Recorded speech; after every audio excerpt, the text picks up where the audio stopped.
Alright guys, TacticalRab again today. Hope you're all doing well and enjoying your day so far. It's all been kicking off the last 24 hours or so with the new Subliners roster change getting leaked ahead of today's matchup with the Paris Legion. It seems Havok was approached to join this team as an SMG, declined the offer, and has been getting roasted into brute oblivion as a result. Very much intriguing your thoughts in the comment section below. Hit the like button if you enjoyed the video. Subscribe if you were new as always. I would greatly appreciate it. Really upset the channel. Thank you very much indeed for doing that one. This is a cool bit of content the FaZe guys did actually. Who's more likely to do things? Great watch. It's good to see these guys, their personalities shine a little bit, right? Because they are entertaining characters when put in the right scenario. I think the teams in general have been doing a pretty good job of that as of late. But let's just dive into this. As Paulx is locked in, he's getting ready to go today with the new Subliners, supposedly straight into this team in place of Priestahh. Now, well, of course, we were thinking it was going to be a two-person change. I'm pretty sure that was New York's intention, but that's not what is happening seemingly for today, unless they get something sorted out very last minute indeed. Because based on the graphic the CDL put up on stream yesterday, you would imagine this is the roster for still with Neptune right here. Neptune must feel kind of strange at this point, right? Because he knows full well that they were planning to replace him. They tried to get replacements for him in the SMG role. He's still now sitting there with the SMG role thinking, okay, well, I got a second, lads. I guess I just have to prove my worth to you guys, right? And absolutely turn up. And,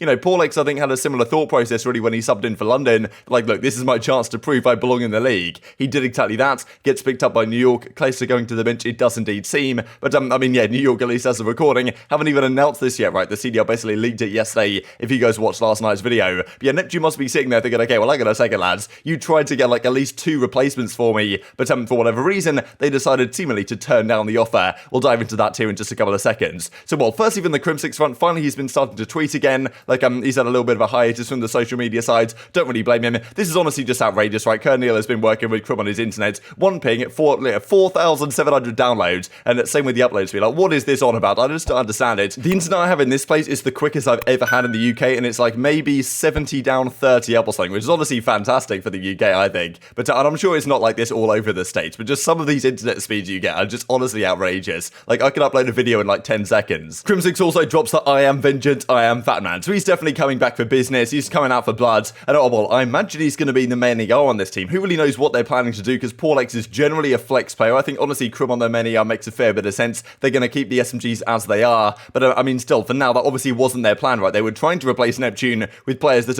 decided to turn down the offer. This just from Clay real quick, if you guys did miss yesterday's video, he wasn't particularly happy the fact that this got leaked ahead of time by the CDL, but yeah, it does seem like he's on the bench the next time, of course, there, very much still undetermined. But this is what Crone says yesterday. From what I understand, Subliners has reached out to multiple SMG players, so they've tried to replace Neptune with many people, and haven't been able to do so as of yet. Havok Declined. They tried to get Hicksy from Ultimate, nothing happened on that front. So, this also was quite interesting from FaZe and from, president and co-founder over at Ambox. With the New York Excelsior and the Subliners, he drops the kind of thinking emoji, so whether that's actually fully true or not, I was kind of unsure whether this was the case, but Panda comes out kind of saying it is, and even Zoomer on the flank last night said that yes, from what he's heard, this is the case, that Havok turned down this opportunity. Now, we've seen this the last, year or so, really last year as well, players turning down opportunities in the Pro League because, they think they can do better elsewhere. They think it will lower their stock, because the problem is if you do come into a team that is dysfunctional and you don't perform particularly well, even if that's kind of on the team more than yourself, then you kind of look bad for future opportunities, even though, to be fair, Decimate last year, he got the opportunity on Seattle. He goes over there, he has 2 weeks on Seattle, figures out the team is actually pretty dysfunctional, doesn't enjoy his time there, just decides to dip back to challenges. And that at the time was, he was roasted a lot for that move, right? Deciding he's not even going to be in the Pro League anymore, just going to go back to challenges instead. We'll have a look at what Envoy had to say about that last year, actually, here in a second. But he still gets a chance this year on Paris at the start of the year.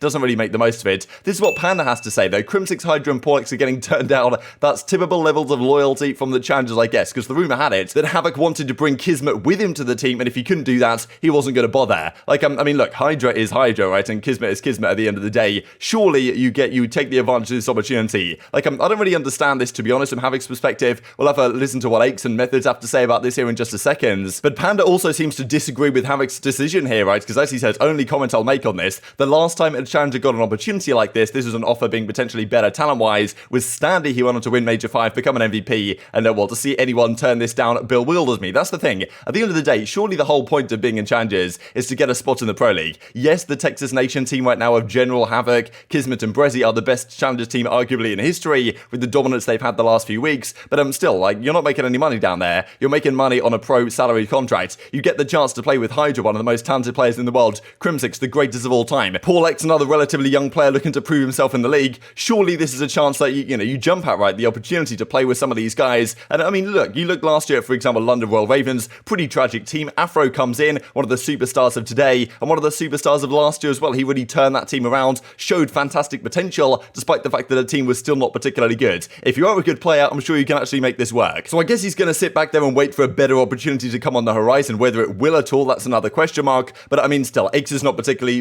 thinks this is a good idea at all. Zoom wasn't convinced. Methods even was the one who first brought this up. I'll share the clip for you guys as well. X basically says, like, you're an actual idiot for doing this. Straight up moron. Player, so it's like, wait, can I bring up something random real quick? Because that just sparked something in my mind. Yeah, sure, go ahead, Tom. Let me just say, if that rumor that Havok declining the New York subliners is true, he might as well retire if that happens. No, I've seen sources and screenshots and everything. It's true. If that is true, let me publicly say that is the stupidest thing I've heard in my entire life. He declined it. And that's all I wanted to say. He wanted to either bring Kismet over with him or play with Clay. Hydra's not good enough. I don't know. Bro, I don't care. I don't care Hydra's not what good enough. he wanted to do. I don't care what he wanted to do. I just had to bring that up. I'm sorry. That guy is a moron. I hope you're watching it too, because you're an actual idiot. So you're a prick. I think you're not a moron. The decision is incredibly moron. No. He's a moron. Like, yeah. Okay. Because he made the decision, which means if he made the decision and the decision was a moronic decision, then he is a moron. So that's the thing. Of course, Havok was in the league for a little bit last year on the Florida Mutineers. Like, certainly a solid player. Like, he honestly seems, if anything, better in challenges this year than he did in the Pro League last year. But it makes sense, of course, given the competition that you face down there, of course, less than in the Pro League. But yeah, that's the thing. I thought the whole point, really, of playing at challenges was to try and get into the league. And when you then get offered a spot on a team like New York with some of these fantastic players, you then turn it down. So yeah, very strange to me. I'm not really sure what opportunity he's waiting for, to be perfectly honest. Because, I mean, what other team is going to make a move like that has the potential that this New York roster does? We know that New York has great potential. They obviously have not shown it at all with the current roster they had of 4. But with the 2-person change, things could very much turn around. And you could be the reason coming into New York that actually, they look really good. And let's say they don't turn things around and they're still a bad team. You can still come into the lineup and show, okay, well, look, at least Havok was performing.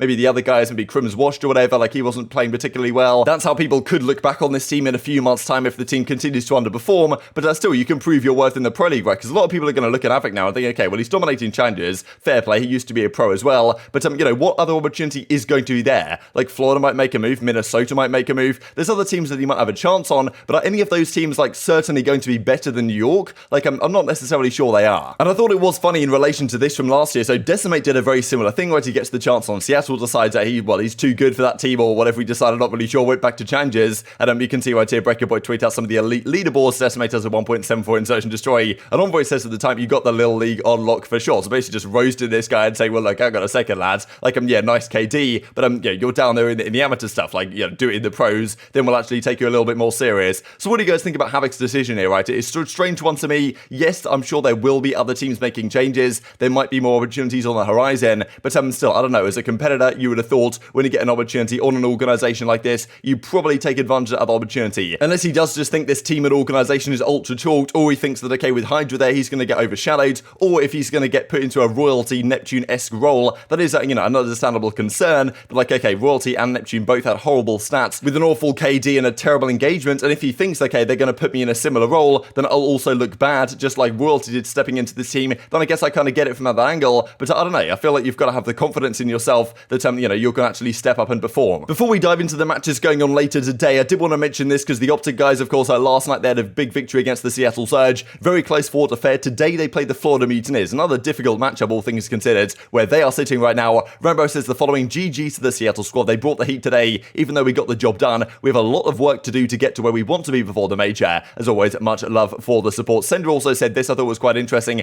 Definitely not a clean win other than the Search and Destroy. Glad we got a rep in prior to the major that felt like that. Too many things to go messing up on, even if it was small, it was making a huge difference. Pretty interesting. Now, this article actually comes out from Sean Collins last night, talking to Sender and Rambo and also Shotzi. Just a few words on the fact that they felt they were somewhat frantic last night, which was quite interesting, I thought. Sometimes it just gets a little bit frantic. We start running all over the place. Props to Seattle, it felt like they were playing at their pace, and we played into it. But of course, that kind of chaotic energy that certainly Florida Mutineers like to bring, I do wonder if tonight we'll see another Bakar Hardpoint, because Florida are very good at that map, and it's maybe OpTic want to kind of practice and get some more reps reps on that one because, of course, like FaZe are also very good at Bacage. So if OpTic are thinking ahead and thinking, okay, well, let's say the next major grand finals, we might be playing FaZe once again, then you probably want to get better at Bacage hardpoints because that's a map that FaZe are certainly going to like to play against you. And OpTic had to veto it against them in the grand finals. So certainly they're realizing, okay, well, maybe Bacage is a map we could play. Will they play it against Florida? Who knows? But Florida arguably the best team in the game on that map right now. I mean, FaZe probably number one, but you know, still Florida right there or thereabouts. So interesting stuff, no doubt. That kind of frantic pacing I thought was quite interesting because against a more disciplined team, it's probably not going to work out for you. But against Florida, playing at that kind of frantic, very fast-paced style, just taking the gunfights, actually might work rather well because that's kind of leans into how Florida like to play the game as well. I don't know, always some decisions to be made, but you do have to maybe adapt your playstyle somewhat depending on the opposition you're playing. But good that the guys on OpTic and well, the coaching staff are very well aware that despite the series victory, there is still plenty to work on. This also, before we discuss the games of the day, pro player tier list that Enable comes out. We thought this was quite interesting, to be honest. Just we looked very briefly yesterday that Temp is down here in the C tier. Obviously, we've got Octane and Slasher, some former teammates of Enable down here in the D and F tier. But I mean, still, I think honestly, this isn't the worst list in the world. It's not great though, by any means. I think they're probably 0 in S tier instead of Arcitys, I might argue. Then again, I guess Enable wanted to go down the route of putting all the OpTic and all the FaZe players in the S tier, which is pretty remarkable. Like, that's just what the S tier is. It's just OpTic and FaZe. Then somewhat below that, it starts to get a little bit difficult to make the decisions. I feel like maybe Dave Paddy in the F tier is a little bit harsh on him, to be honest. I also feel like Bance in the D tier feels a bit harsh, you know? I mean, like Huke as well down here, even though he hasn't played great at Tachu as well. I don't know. There's a lot of great players in the league. I guess someone's got to be in the D tier. But I mean, still, I thought this list maybe could have been improved. But it's always easier said than done, to be honest, when looking at these type of lists. Let's dive then into the games for today. So, honestly, some cracking matchups today. FaZe versus London first up. This is massive for FaZe because they pretty much have to win this one. Because right now they're 0-1 after losing to Seattle last week. If they lose to London, they'll be 0-2 with OpTic still to play. And their other matches aren't easy either. So, well, very exciting.